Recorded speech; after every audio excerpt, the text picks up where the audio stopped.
Hola a todos, bienvenidos nuevamente a este Get Ready With Me. Aquí estamos pensando en todas las cosas que se nos vienen. La principal tal vez es lo de la constituyente de Petro. Me parece que la primera reflexión que hay que hacer es que por más base que uno usa, no disimula lo que no se corrige con base. ¿Y eso qué quiere decir? Pues que cuando uno es mal gobernante, querer estar en campaña no necesariamente es la mejor idea. Hoy me voy a echar un poquito de crema porque es que la verdad me quemé mucho en Semana Santa viendo procesiones. Pues me parece que al presidente Petro le ha pasado eso. Está bastante quemado por un mal ejercicio de gobierno, un presidente que no ha sabido ejecutar, que no ha sabido responder y que entonces ahora quiere disimularlo todo con una base gruesa que es una constituyente.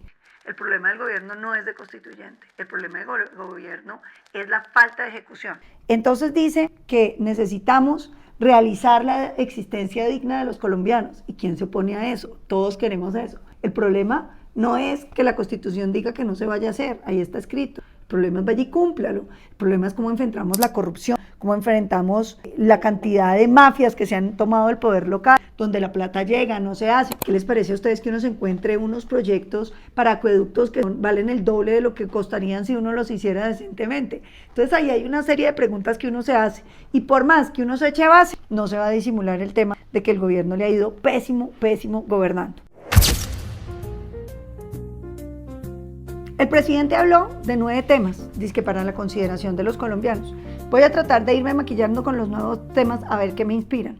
El primero es que dice que fundamentalmente le hicieron 2 reformas a la Constitución que no sirven. La primera, la de la reforma agraria, es quitar la expropiación por vía administrativa con propósitos de reforma agraria. Yo creo que el presidente ahí no está entendiendo el gran problema y es que si usted sigue teniendo esa posibilidad, pues nadie va a invertir en el agro. ¿Qué empresa va a ir a invertir? ¿Qué agricultor va a ir a invertir? ¿Qué campesino podría invertir si después le dicen si le va bien, entonces le podemos quitar la tierra? El problema del agro colombiano no es la propiedad de la tierra. El agro mueve más o menos el 4% del PIB, pero lo grave es que no genera tantos ingresos como uno quisiera. Y no los genera no porque no se quiera, sino porque no hay vías. Porque usted va a pedir un permiso de utilización de aguas y las corporaciones autónomas le cobran una fortuna, porque le cobran una fortuna por el riego, le cobran una fortuna por los prediales. No hay vías, los agroinsumos no los producimos en Colombia. En fin, me voy a echar un rosadito aquí para ir alegrándome el día, porque la realidad de las cosas es que el agro colombiano necesita no simplemente maquillaje, sino profundidad. Esto de cambiar las escrituras de nombres no soluciona los problemas del agro.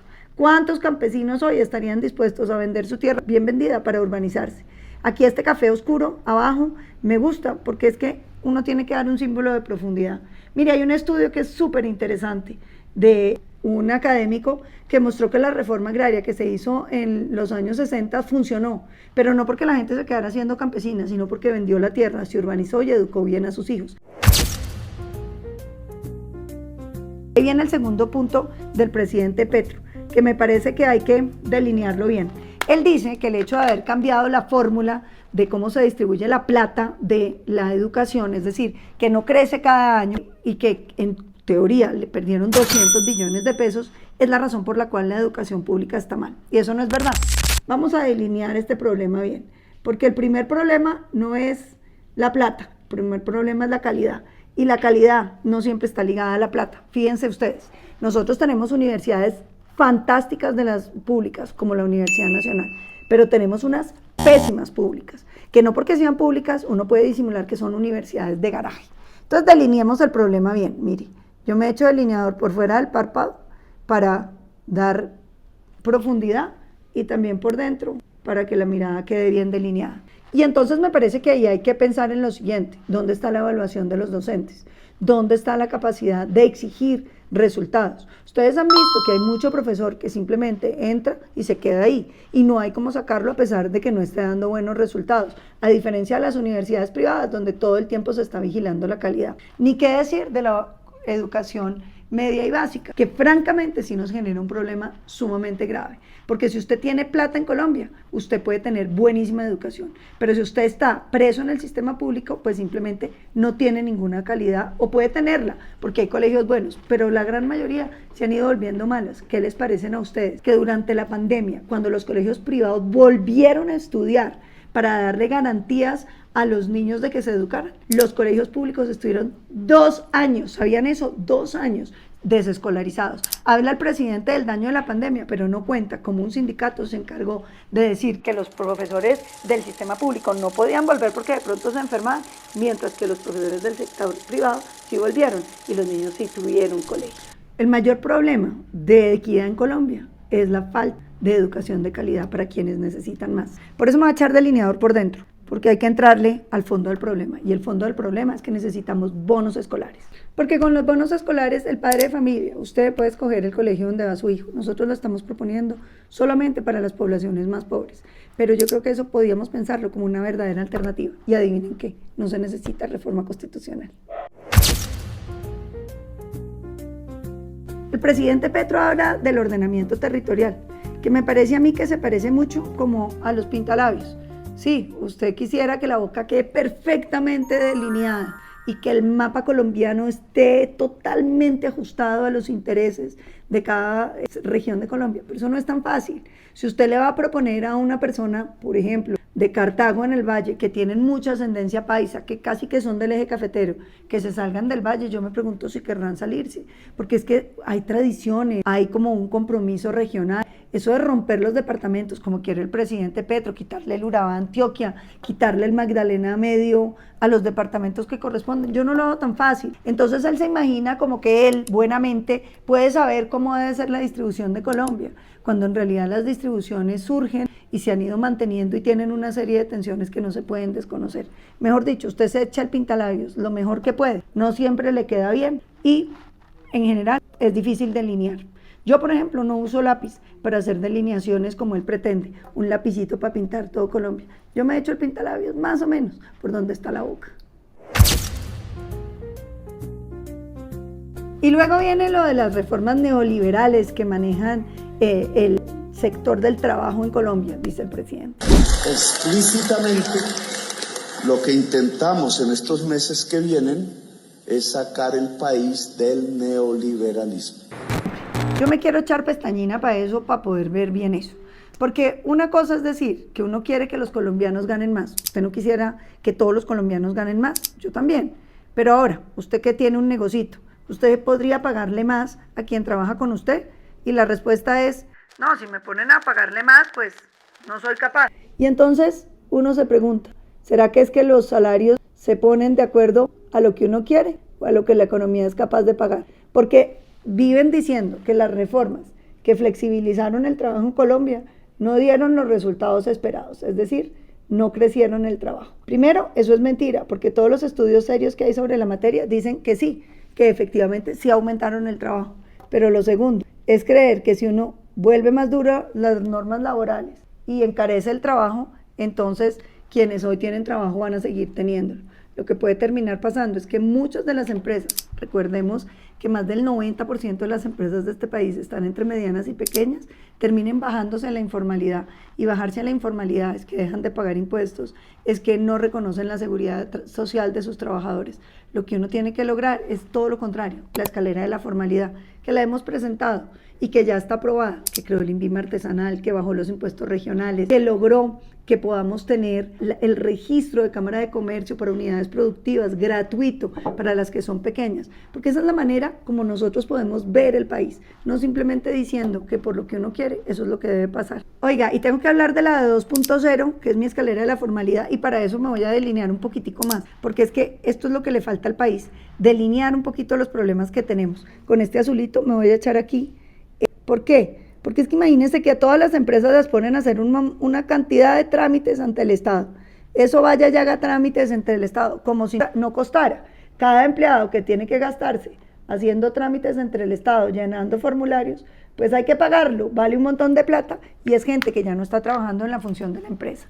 Entonces, ¿qué es lo que me parece? Mire, hagámonos una rayita azul, así clarita, para pensar en que los trámites que se le ponen a las empresas tienen que ser limitados, porque ¿a quién le sirven? Es plata que el empresario paga, pero que el Estado tampoco recibe. Pidamos lo que se necesita, lo mínimo, lo básico, para que podamos tener el control de las empresas, pero no nos pongamos a ponerle un montón de trámites que van a simplemente encarecer la vida de los empresarios. Por eso tenemos la escalera a la formalidad 2.0, un nuevo delineado, que lo que va a hacer es poner límites sobre esos trámites, los va a poner cuantificables y va a hacer que sean estables por lo menos un año para que usted pueda tener algo de seguridad jurídica. Y adivine qué, tampoco se necesita reforma constitucional. Hola, y la que más me gusta es la reflexión del presidente Petro sobre la descarbonización de la economía, que es todo esto del calentamiento global, que por supuesto hay que combatirlo. Pero llega y dice, es que eso no quedó en la Constitución, porque en el 91 de eso no se sabía. ¿En serio? ¿Uno necesita andar reformando la Constitución cada vez que aparece un tema? Hola, yo le quería contar al presidente Petro. Y en Inglaterra, presidente, no hay Constitución. ¿Se puede imaginar usted eso? Gran Bretaña sin Constitución.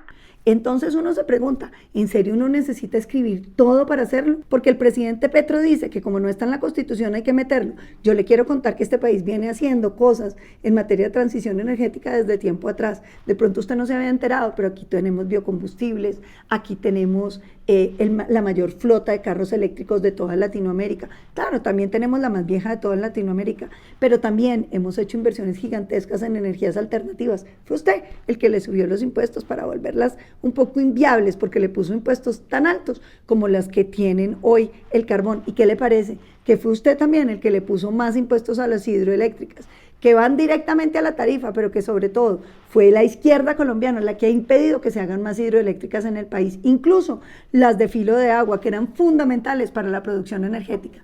Una de las cosas que los colombianos no entienden es que la tarifa resulta de lo que vale la energía. La energía que se produce con el agua es muy barata, pero la energía que necesita gas o carbón es energía cara, además de ser más sucia que la energía del agua. Pero además, si tuviéramos más hidroeléctricas, no solamente sería más barata, sino que sería absolutamente limpia. Y eso no hay que escribirla en la Constitución, hay que hacer las hidroeléctricas, presidente. Se queja Petro de que la Constitución diga que la consecución de todos los derechos fundamentales va a ser progresiva. Y bueno, eso me hace pensar en que necesitamos más base. Y en ese caso, como ya me eché base, pues echémonos polvos. Porque claro, aquí lo que hay que tapar es la ineptitud. Aquí lo que hay que atrapar es que no han sido capaces de realizar las cosas. Pues claro que Colombia necesita más acueductos. La pregunta es cuántas ha construido en estos 2 años el presidente Petro. Y por supuesto, tapemos esto también, se necesitan más alcantarillados. ¿Cuántos ha construido el presidente Petro? Se necesita más interconexión eléctrica. ¿Cuánta ha construido el presidente Petro? Tape, tape, tape. Échese bastante polvo para que no se note que usted quiere una constituyente, porque no ha sido capaz de hacer las cosas que Colombia y los colombianos estaban esperando. Y no es un problema de plata, porque es que acuérdense que no lograron ni siquiera ejecutar el presupuesto que tenían. Hicieron una reforma que ha sido la más costosa, la mayor cantidad de impuestos nunca antes visto, que le quitaron a los colombianos más de 15 billones de pesos. Y tape, que no pudieron hacer nada con esa plática. Bueno, y ya para terminar me voy a echar un brillo. Voy a hacer un video largo hablando de los puntos, los 9, porque estos son los de la introducción, pero había que mencionarlos también. ¿Sabe por qué? Porque es que hay que darle brillo al debate colombiano. A uno no lo pueden seguir cuenteando con los cuentos del mundo mejor y la varita mágica, que nadie tiene. Y el mundo mejor, que es pensable, es difícil de construir. ¿Sabe qué les propongo?